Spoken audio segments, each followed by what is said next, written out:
Hello everyone, welcome to our YouTube channel class 10th mathematics. और ये chapter number 9 है बेटा, सम एप्लीकेशन ऑफ ट्रिग्नोमेट्री और problem number 4। तो देखिए बेटा, प्रॉब्लम क्या है। The angle of elevation of the top of the tower from a point on the ground which is 30 metre away from the foot of the tower is 30 degree. Find the height of the tower.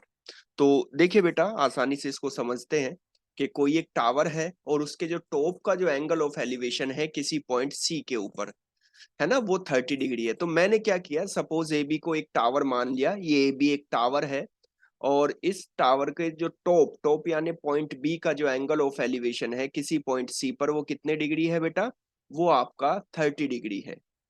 और जबकि ये जो point है which is 30 metre away from the foot of the tower, ये जो point सी है वो आपका फुट ऑफ द टावर यानी कि टावर से 30 मीटर की दूरी पर है।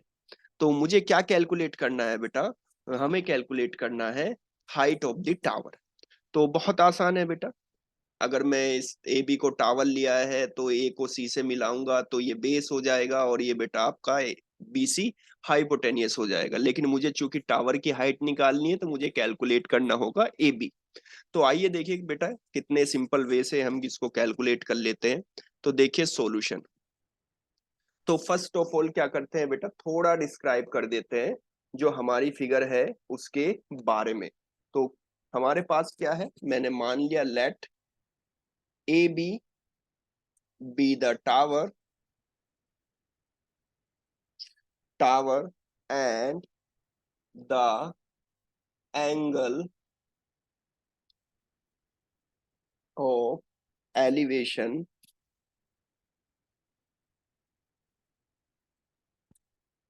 elevation from point C, from point C on ground, है ना, ऐसे लिख देंगे ऑन ग्राउंड।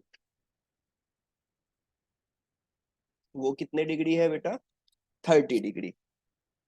तो अब देखिए मैंने थोड़ा डिस्क्राइब कर दिया कि let A B the tower, A B कोई टावर है और किसी पॉइंट सी पर जो एंगल ऑफ एलिवेशन है वो 30 डिग्री है। और ये जो पॉइंट सी है वो टावर से 30 मीटर की दूरी पर है।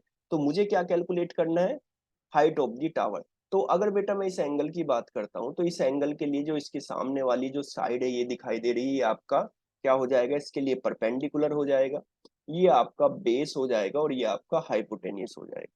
तो देखिए एक तरह से बेस मेरे पास है, एंगल ऑफ एलिवेशन मेरे पास है और परपेंडिकुलर मुझे क्या करना है, कैलकुलेट। तो देखिए बेटा कैसे कैलकुलेट करेंगे। तो in triangle A B C, है ना, बेस और परपेंडिकुलर में जो रिलेशन होता है बेटा वो कौन सा रिलेशन होता है, टेन। यानी कि टेन ऑफ 30 डिग्री, क्योंकि एंगल 30 डिग्री है इसलिए 30 डिग्री लेंगे। Tan of 30 degree is equal to perpendicular. Perpendicular का नाम क्या है, A B upon base. Base का नाम क्या है बेटा, ए सी। यानी कि tan of 30 is equal to A B upon A C. तो हम सब जानते हैं बेटा कि टेन ऑफ 30 डिग्री की जो वैल्यू होती है वो 1/√3 होती है।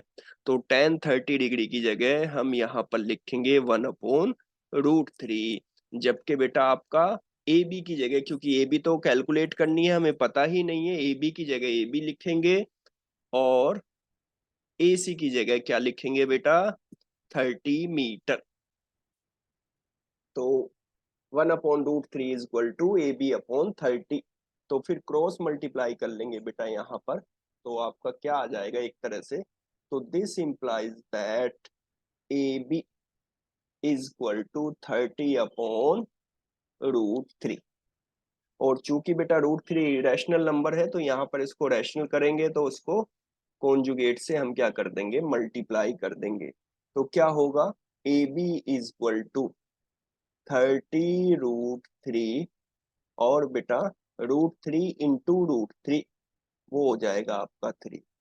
तो 3 कैंसिल विद 30, तो कितना आ जाएगा बेटा, 10। तो finally A B is equal to 10√3 metre.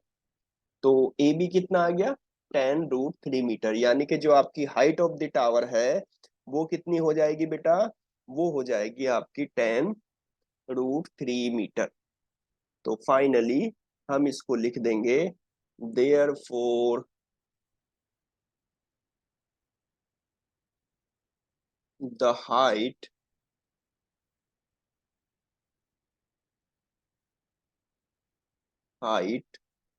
Of the tower